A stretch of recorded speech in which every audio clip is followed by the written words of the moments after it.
Aleluia, mbola faly miarahabantsika rehetra mpanaraka ny video indray amin'ity androany ity.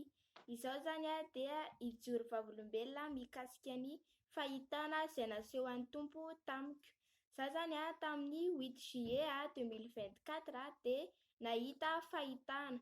Dia noeton'ny Tompo tany amin'ny elo zany dia naseho an'ny Tompo tany amin'ny elo.